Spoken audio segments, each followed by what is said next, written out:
ക്നാനായക്കാർക്ക് വേണ്ടി കുരിശിൽ മരിച്ചത് ക്നായിത്തൊമ്മനല്ല, കർത്താവായ യേശുക്രിസ്തുവാണ്. ഏതു കോടതി വിധിയിലും ക്നാനായക്കാർ ഓർത്തിരിക്കേണ്ട സത്യം. കഴിഞ്ഞ ദിവസം കേരള ഹൈക്കോടതിയുടെ വിധി വന്നതിനു ശേഷം വിവിധ തരത്തിലുള്ള പ്രതികരണങ്ങളാണ് ക്നാനായക്കാർ പല വേദികളിലായി നടത്തിക്കൊണ്ടിരിക്കുന്നത്. ഇതിൽ നാം വളരെ ഗൗരവമായി കാണേണ്ടത് കോട്ടയം അതിരൂപതാ നേതൃത്വത്തിനെതിരെ നമ്മുടെ ഇടയിൽ ചിലർ നടത്തുന്ന തികച്ചും ക്രൈസ്തവ വിരുദ്ധമായ പ്രതിഷേധങ്ങളാണ്. ഈ കോടതി വിധി വന്നതിന് ശേഷം കേരളത്തിലെ മുഖ്യധാരാ മാധ്യമങ്ങളെല്ലാം തന്നെ ഈ വിധിയെ വളരെ സ്വാഗതം ചെയ്യുന്ന രീതിയിലാണ് റിപ്പോർട്ട് ചെയ്തത്. അതുപോലെ തന്നെ ഹൈക്കോടതിയുടെ വിധിപ്പകർപ്പിലും ഇത് മനുഷ്യാവകാശം സംരക്ഷിക്കുന്നതിനുള്ള ഒരു വിധിയായിട്ടാണ് വ്യക്തമാക്കിയിരിക്കുന്നത്. ഇതിൽ നിന്നും ഒരു കാര്യം വ്യക്തമാണ്: ഈ വിഷയത്തിൽ ക്നാനായക്കാരായ നമ്മൾ നേരിടുന്ന വെല്ലുവിളി വളരെ വലുതാണ്. മറ്റൊരു കത്തോലിക്കാ വിശ്വാസിയെ വിവാഹം കഴിച്ചു എന്നതിൻ്റെ പേരിൽ നമ്മുടെ കോട്ടയം രൂപതയിൽ നിന്നും ഒരാളെ മാറ്റി നിർത്തുമ്പോൾ അത് തികച്ചും ക്രൈസ്തവ വിരുദ്ധമാണെന്നും മനുഷ്യാവകാശ ലംഘനവുമാണെന്ന് കരുതുന്ന ഒരു വലിയ സമൂഹവും അതിശക്തമായ നിയമ സംവിധാനങ്ങളും നമ്മുടെ ക്നാനായ സമുദായത്തിന് പുറത്തുണ്ട് എന്ന വലിയ യാഥാർത്ഥ്യത്തെ നാം പലപ്പോഴും വിസ്മരിച്ചു പോകുന്നു. അതിനു പകരമായി ഇത്തരം പരാജയങ്ങളെ നമ്മുടെ രൂപതാ നേതൃത്വത്തിന്റെ തലയിൽ കെട്ടിവെച്ച് അവർക്കെതിരെ ക്നാനായക്കാരെ തിരിച്ചുവിട്ടുകൊണ്ട് നമ്മുടെ സമുദായത്തിന്റെ ഐക്യം ശിഥിലമാക്കുവാനും അതിലൂടെ നമ്മുടെ കത്തോലിക്കാ വിശ്വാസത്തെ തകർക്കുവാനും ഒരു കൂട്ടർ ശ്രമിക്കുന്നുണ്ട് എന്ന യാഥാർത്ഥ്യം നാം തിരിച്ചറിയണം. ഈ കേസിന്റെ വിജയത്തിനാവശ്യമായ എല്ലാ കാര്യങ്ങളും കോട്ടയം അതിരൂപതാ നേതൃത്വം ചെയ്തിട്ടും നമ്മുടെ പിതാക്കന്മാരെ അവഹേളിച്ചുകൊണ്ടും തീർത്തും മോശമായ ഭാഷയിൽ അധിക്ഷേപിച്ചുകൊണ്ടും ഒരു കൂട്ടർ സോഷ്യൽ മീഡിയയിലൂടെയും മറ്റൊരു കൂട്ടർ നമ്മുടെ പരിശുദ്ധമായ ദേവാലയത്തിന്റെ പരിസരങ്ങളിലും അതിൻ്റെ ഉള്ളിലും വിശുദ്ധ കുർബാന മധ്യേ പോലും കോലാഹലങ്ങൾ സൃഷ്ടിക്കുമ്പോൾ നാം മനസ്സിലാക്കേണ്ട വലിയ ഒരു യാഥാർത്ഥ്യമുണ്ട്. ക്നാനായക്കാർക്ക് വേണ്ടി കുരിശിൽ മരിച്ചത് ക്നായിത്തൊമ്മനല്ല, കർത്താവായ യേശുക്രിസ്തുവാണ്. സഭ എന്നത് ആ ക്രിസ്തുവിന്റെ മൗതിക ശരീരമാണ്. നമ്മുടെ കോട്ടയം രൂപതയുടെ മെത്രാന്മാർ അവരുടെ മെത്രാഭിഷേകത്തിലൂടെ നമ്മുടെ കർത്താവായ യേശുക്രിസ്തുവിന്റെ അപ്പസ്തോലന്മാരുടെ ഗണത്തിലേക്ക് ചേർക്കപ്പെട്ടവരാണ്. അതുകൊണ്ട് നമ്മുടെ മെത്രാന്മാരെ അധിക്ഷേപിക്കുമ്പോൾ നമ്മൾ കത്തോലിക്കാ വിശ്വാസത്തിനെതിരായി വലിയ തെറ്റ് ചെയ്യുന്നു. വിശുദ്ധ കുർബാന നമുക്ക് നൽകുന്നത് പരിശുദ്ധ കത്തോലിക്കാ സഭയാണ്. നമ്മുടെ കോട്ടയം അതിരൂപത അധ്യക്ഷനാണ് നമ്മുടെ രൂപതയിൽ അർപ്പിക്കപ്പെടുന്ന എല്ലാ വിശുദ്ധ കുർബാനകളുടെയും കാർമ്മികൻ.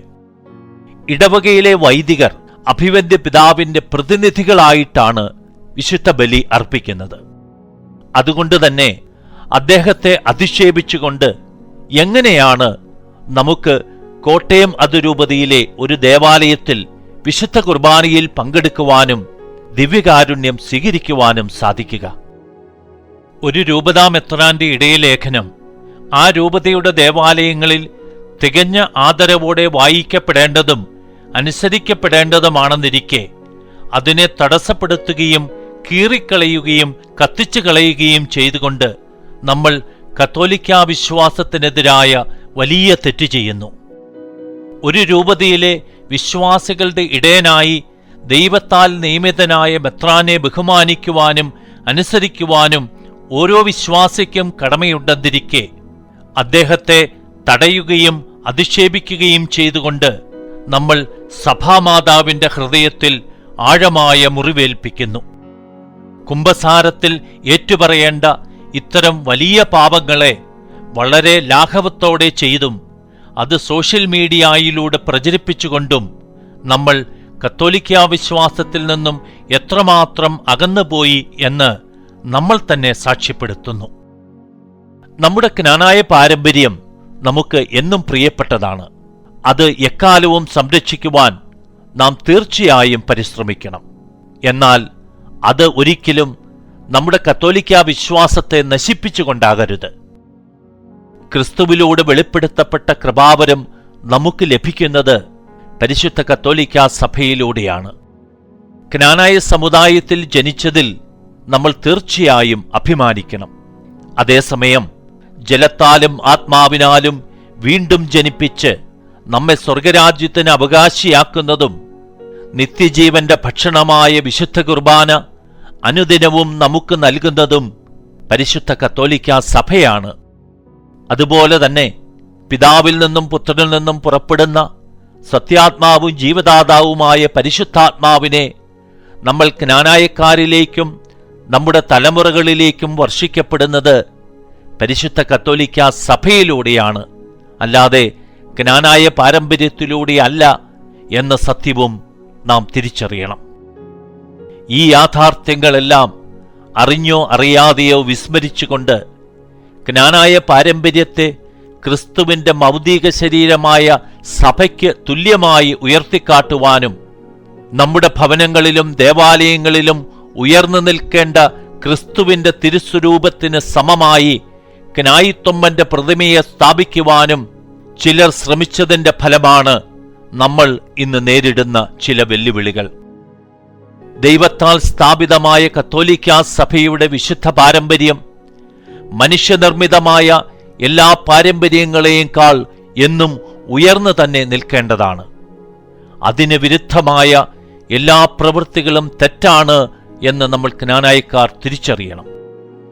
നിന്റെ ദൈവമായ കർത്താവ് ഞാനാകുന്നു, ഞാനല്ലാതെ മറ്റൊരു ദൈവം നിനക്കുണ്ടാകരുത് എന്ന ദൈവത്തിന്റെ ഒന്നാം പ്രമാണം ലംഘിച്ചുകൊണ്ട് പാരമ്പര്യത്തിന്റെ പേരിൽ മനുഷ്യൻ കെട്ടിയുയർത്തുന്ന ബാബേൽ ഗോപുരങ്ങൾ തകർക്കപ്പെടുക തന്നെ ചെയ്യും എന്നതിന് വിശുദ്ധ ഗ്രന്ഥം സാക്ഷിയാണ്.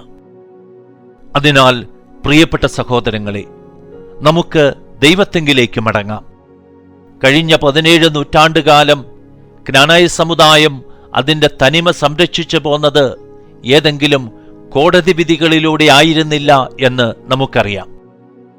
1911 കോട്ടയം വികാരിയാത്ത് അനുവദിച്ചു കിട്ടുന്നതിന് മുൻപ് നമുക്ക് സ്വന്തമായി ദേവാലയങ്ങൾ പോലും ഇല്ലാതിരുന്നിട്ടും നമ്മൾ 16 നൂറ്റാണ്ടുകാലം നമ്മുടെ പാരമ്പര്യം സംരക്ഷിച്ചു പോന്നത് നമ്മുടെ സത്യവിശ്വാസം ഒന്നുകൊണ്ട് മാത്രമായിരുന്നു.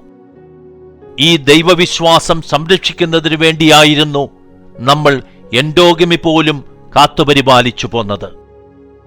ക്രിസ്തുവിന് ഒന്നാം സ്ഥാനം കൊടുത്തുകൊണ്ട് മറ്റുള്ളവരെയും നമ്മുടെ സഹോദരങ്ങളായി കണ്ടുകൊണ്ട് ഒരു ബലിപീഠത്തിനു ചുറ്റും കർത്താവിന്റെ ബലിക്കായി ഒരുമിച്ച് കൂടിയപ്പോൾ നമുക്ക് സ്വന്തമായി ദേവാലയങ്ങൾ ഇല്ലാതിരുന്നിട്ട് കൂടി നമ്മുടെ ക്നാനായ പാരമ്പര്യം സംരക്ഷിക്കുവാൻ 16 നൂറ്റാണ്ടുകാലം സാധിച്ചു. അതിനാൽ നമുക്ക് നമ്മുടെ കർത്താവായ യേശുക്രിസ്തുവിന് നമ്മുടെ ജീവിതത്തിൽ ഒന്നാം സ്ഥാനം നൽകാം.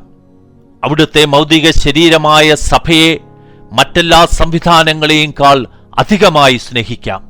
മിശിഹായുടെ അപ്പസ്തോല സംഘത്തിലേക്ക് ചേർക്കപ്പെട്ട നമ്മുടെ മെത്രാന്മാരെ ബഹുമാനിക്കുകയും അവരെ അനുസരിക്കുകയും ചെയ്യാം.